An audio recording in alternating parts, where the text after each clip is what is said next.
Olá pessoal, meu nome é Alexandros Leônidas Aravani, sou engenheiro de segurança do trabalho e hoje vamos falar um pouquinho sobre a nossa NR4, que é uma norma que é destinada especificamente para regulamentar o Serviço Especializado de Engenharia de Segurança e Medicina do Trabalho.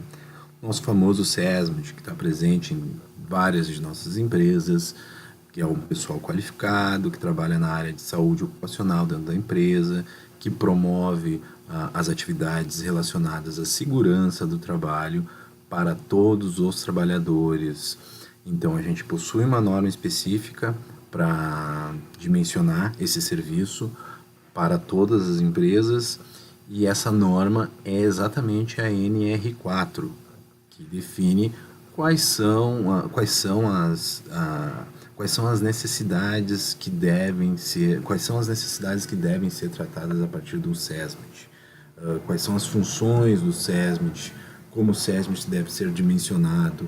Tudo isso é especificado na NR4, inclusive os documentos que são responsabilidades do SESMIT, para ele realizar dentro da empresa, quais são os documentos que ele deve produzir tudo relacionado à área de saúde e segurança do trabalho, que deve ser abrangido para todos os trabalhadores.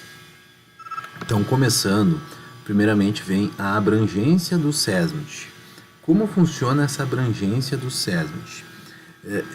Igualmente como a gente viu na própria NR1, o que era a NR1? É para quem vai ser aplicadas as normas regulamentadoras. Quem vai receber a aplicação das normas regulamentadoras? O SESMIT é quais empresas vão ter que criar SESMIT dentro do seu ambiente de trabalho. Mais tarde a gente vai ver que o SESMIT vai depender também da classe de risco dessas empresas e do número dos funcionários para o empregador ser obrigado a constituir um SESMIT. A obrigação de constituir um SESMIT vai depender da classe de risco e do número de funcionários. Já a aplicabilidade das normas regulamentadoras para cada trabalhador não depende desse critério. Todo trabalhador com contrato CLT tem o direito de ter as normas regulamentadoras que asseguram a segurança dele no ambiente de trabalho sendo aplicadas pelo seu empregador. Então, quando eu falo de SESMIT, ele vai valer também, mesma coisa que acontecia para a NR1, para órgãos públicos, administração direta e indireta, poder legislativo e judiciário que admita trabalhadores seletistas e empresas privadas e empresas públicas. Como a gente já viu lá na própria aula de NR1, órgãos públicos da administração direta seriam os ministérios, as secretarias, e a administração indireta seriam as empresas públicas, como os Correios, Banco do Brasil, Caixa Econômica Federal. E o poder legislativo e judiciário, que é um dos três poderes que nós temos, também tem que aplicar em empresas privadas e empresas públicas no sentido geral. Então, uma introdução. A NR4 ela serve para regulamentar os serviços especializados em engenharia, segurança e medicina do trabalho dentro das empresas. Esses serviços a gente conhece como SESMIT. A gente sempre fala, o pessoal do SESMIT está chegando aí, vai dar um treinamento relacionado à saúde e segurança do trabalho. Quem trabalha em empresa grande já sabe disso. E o objetivo é promover a saúde e proteger a integridade dos trabalhadores nos locais de trabalho a partir de profissionais qualificados na área. Então, lembrando, o SESMIT é formado por profissionais que são qualificados, que têm conhecimento relacionado à saúde e segurança do trabalho. E o objetivo do SESMIT é fazer a promoção disso, reduzir o número de acidentes, reduzir o número de casos de doenças ocupacionais a partir de pessoas especializadas com formação na área técnica. Então ele se aplica-se a todas as normas, exceto aquela que já possui NR específica, que é o caso do trabalho portuário. O trabalho portuário tem a NR específica do trabalho portuário, onde é definido qual o tipo de SESMIT, o aquaviário, também é definido qual é o tipo de SESMIT que vai ter lá, e a agricultura. Mas a gente não pode, aqui no caso seria a NR29, NR30 e NR31. Mas no caso a gente não pode esquecer jamais do nosso famoso princípio hermenêutico. Por exemplo, aquilo que não consta na NR29, NR30 e NR31, eu tenho que buscar lá na NR4, que lá vai estar explicado o que se fazer. Então, sempre quando eu tiver um caso de que Aqui na NR29 não diz determinado detalhe sobre o SESMIT. Eu tenho que ir lá na NR4, que é a norma geral, buscar o que a NR4 fala em relação a isso. Então, sua dimensão vincula-se à gradação de risco e o número total de empregados. A gradação de risco está vinculada à classe CNAE da empresa, que eu já vou explicar para vocês. E o número total dos empregados dentro dessa empresa em suas atividades. É em função disso que a gente vai saber como vai ser o dimensionamento do SESMIT. Quantos profissionais qualificados na área de saúde e segurança do trabalho eu vou ter que ter em atividade nessa empresa com contrato direto com elas. Então, a composição do SESMIT vai depender do grau de risco da atividade principal e o número de funcionários dentro da empresa, constantes no quadro 1 e 2 do anexo da NR4. No quadro 1, eu tenho já diversas atividades econômicas e a gradação de risco no próprio quadro 1, dos anexos da NR4. E também no quadro 2 eu tenho números de funcionários que eu vou precisar em função dessa gradação de risco. Então, a obrigatoriedade de acordo com o grau de risco e o número de funcionários ela vai existir. Por exemplo, se eu tenho uma empresa, eu tenho uma incorporação de empreendimentos imobiliários. O grau de risco não está aqui, mas o grau de risco de uma incorporação de empreendimentos imobiliários é grau de risco 1. E eu tenho 50 funcionários trabalhando lá. Aqui vocês vão ver que não há necessidade de eu pegar e criar um SESMIT. Se eu tiver 50 funcionários nessa atividade, aqui o quadro 2 não define que eu tenha que ter SESMIT para essa atividade. Agora, se eu tiver mais que 1.000 funcionários, eu vou ter que ter pelo menos um técnico de segurança lá nessa atividade. Um técnico de segurança vai ter que estar nesse estabelecimento executando as atividades relacionadas ao SESMIT. Aqui eu peguei um exemplo, né, da agricultura, pecuária, florestal, pesca e agricultura. Eu peguei esse exemplo e vamos lá, digamos que eu trabalhe nessa classe CNAE aqui, ó, 01, 12 e 1, cultivo de algodão, herbáceo e de outras fibras da lavoura temporária. O grau de risco é 3. Eu tenho 1.000 funcionários trabalhando nesse estabelecimento com grau de risco 3. Tenho 1.000 funcionários, vou aqui embaixo, eu vou perceber que eu vou precisar de 4 técnicos de segurança, vou ter que ter um SESMIT com 4 técnicos de segurança, um engenheiro de segurança do trabalho, um enfermeiro do trabalho também,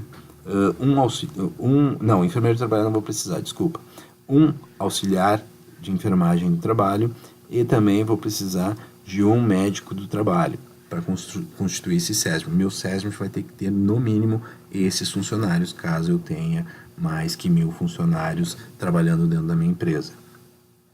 Então, com base na NR4, eu faço a constituição do meu SESMIT de dimensionamento de quantos funcionários com conhecimento técnico para as atividades de saúde e segurança do trabalho eu vou ter que precisar dentro da minha empresa. Então, a composição do SESMIT é basicamente para um engenheiro de segurança do trabalho, um médico do trabalho, um enfermeiro do trabalho, um técnico de segurança do trabalho e um auxiliar em enfermagem de trabalho. E as regras devem ser empregados da empresa, então tem que ter um contrato seletista direto com esses funcionários e tem que estar explicado lá no contrato que eles fazem parte do SESMIT. Formação e registro profissional em conformidade com o disposto na regulamentação da profissão. Técnico de segurança, no caso, ele tem que ter a formação como técnico de segurança, assim como engenheiro de segurança, tem que ter a formação, uma graduação em engenharia e uma pós-graduação em engenharia de segurança do trabalho, e o médico do trabalho é o mesmo caso. E tem uma lei específica que vale a pena para quem tem curiosidade de ler, que é a Lei 7.410, que dispõe sobre os profissionais engenheiros e técnicos de segurança do trabalho. Agora eu vou falar um pouquinho sobre a CNAE e a CNAE subclasse, já que a gradação de risco da nossa NR4 é de acordo com a classe CNAE da empresa. Então, dependendo da gradação de risco vinculada à classe CNAE da nossa empresa, nós vamos ter um determinado dimensionamento do SESMIT. Então, todas as empresas possuem 2 identidades. Uma delas é o Cadastro Nacional de Pessoa Jurídica, o próprio CNPJ, que é um CNPJ para cada empresa. O CNPJ, eu comparo ele, por exemplo, com o CPF. Cada pessoa tem o seu CPF, que está vinculada à personalidade da pessoa e a personalidade jurídica da empresa está vinculada ao CNPJ. Então, é uma identificação perante a Receita Federal, o órgão responsável por administrar esses cadastros em território brasileiro. Esse cadastro é individual de cada empresa, dada pela personalidade jurídica que representa segundo sua visão interna. Por exemplo, cada empresa tem a sua política, então o CNPJ está vinculado à política da empresa, vai ser como a empresa vai tratar a forma organizacional interna dela, dependendo da sua política, junto com seus funcionários. A outra identidade é tida como coletiva, que é conhecida como CNAE, ao qual pertence o CNPJ. Então, mais ou menos o seguinte, cada pessoa tem seu CPF, assim como cada empresa tem o seu CNPJ. Cada pessoa tem uma função, tem uma formação. Por exemplo, eu sou engenheiro. Tem pessoas que são enfermeiros, tem pessoas que são advogados. Isso aí é a formação de cada pessoa. Cada empresa tem uma classificação nacional de atividade econômica. Ela tem uma classe de classificação nacional de atividade econômica e essa empresa vai concorrer no mesmo mercado que as outras empresas que têm a mesma classificação nacional de atividade econômica.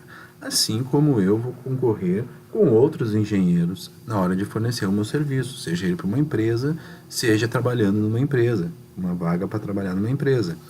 Então, o que acontece? A classe nacional de atividades econômicas assume a figura de um ser social cujos indivíduos, cada uma das empresas, CNPJ, comungam, convivem, compram, vendem, apressam, alienam e participam com os esforços voltados para a mesma demanda de mercado, todo esse mercado regulamentado por um Estado. E existe hoje surgiu também já, depois do surgimento do fator acidental de prevenção, o FAP, surgiu também a figura da subclasse CNAE, que é um detalhamento maior ainda que a classe CNAE, que é um detalhamento que vai um pouquinho mais além, que serve para as empresas, para vincular os índices de avaliações para estabelecer um FAP, se utiliza a subclasse CNAE, diferentemente do dimensionamento do nosso SESMIT, que utiliza a classe CNAE e não a subclasse CNAE. Então, eu só deixei isso aqui para título de curiosidade, né? Que existem classes CNAE, subclasses CNAE, existe o grupo CNAE, por exemplo, o dimensionamento da CIPA dentro da tua empresa vai ser baseado no grupo CNAE da empresa e número de funcionários. Já o dimensionamento do SESMIT vai estar vinculado com o número de funcionários e a classe CNAE, o grau de risco da classe CNAE da tua empresa. Então, aqui tem uma explicação um pouquinho maior sobre o que seria a subclasse CNAE, a classe CNAE e o grupo CNAE, né? A gente pode ver aqui um exemplo de uma indústria extrativista, a divisão 7, extração de minerais metálicos, o grupo dela, que é com base nesse grupo aqui, eu dimensiono a CIPA, né? Extração de minério de ferro, e com base nessa classe, no grau de risco vinculado a essa classe CNAE, eu dimensiono o SESMIT. E com base nessa subclasse CNAE, eu determino os índices, eu vou estabelecer os índices e vai ser com as empresas de mesmo subclasse CNAE que essa empresa vai concorrer em relação ao FAP, que é o fator acidental de prevenção, que vai ser uma alíquota a mais que vai ser cobrada em cima dos funcionários caso essa empresa tenha mais acidentes de trabalho. Então essa daqui é a principal diferença entre o grupo, classe e subclasse CNAE. Mas cada um vem, como vocês podem ver, cada uma surge um em relação ao outro. Assim, a mesma divisão vai ter grupos CNAEs e dos mesmos grupos CNAEs vão surgir classes CNAEs e das mesmas classes CNAEs vão surgir subclasses CNAEs. Seguindo adiante, né, na próxima aula eu vou começar a falar sobre o dimensionamento do SESMIT, como funciona esse dimensionamento do SESMIT dentro das empresas. Obrigado.